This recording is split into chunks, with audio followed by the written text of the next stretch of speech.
yacu turashaka gutaha iwacu, gasinca twasezeraniwe, aho abacunguwe bose bazibanira n'umukiza.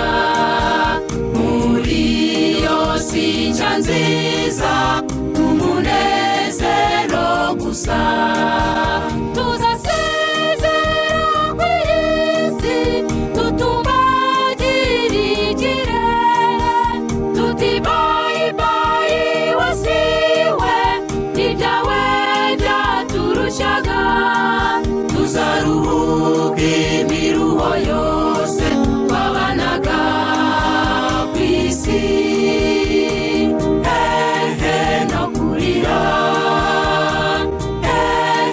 no kutaka, ijuri wacu dutaha n'ahantu h'igikundiro.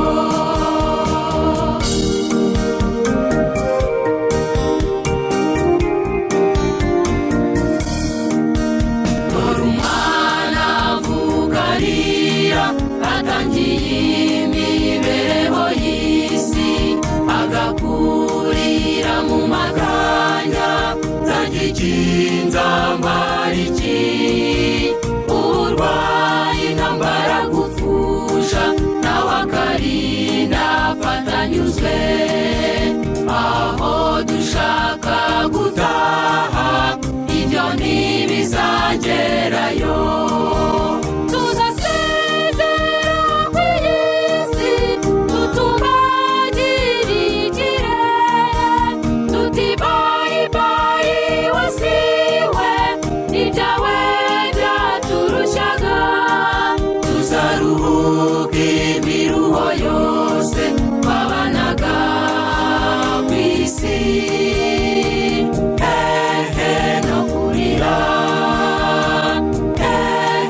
no kutaka, ijuri wacu dutaha n'ahantu h'igikundiro.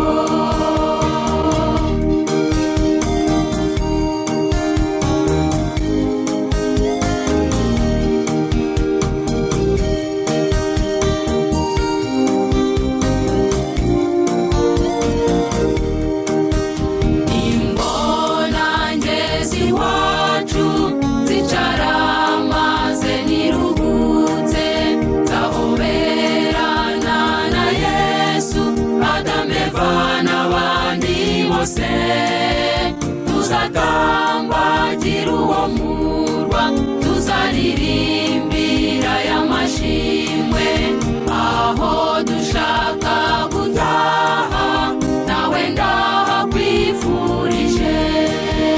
Tuzasezera kuri iyi si tutumbagire ikirere, tuti bayi bayi wasiwe ibyawe byaturushaga, tuzaruhuka imiruho yose twabanaga ku isi.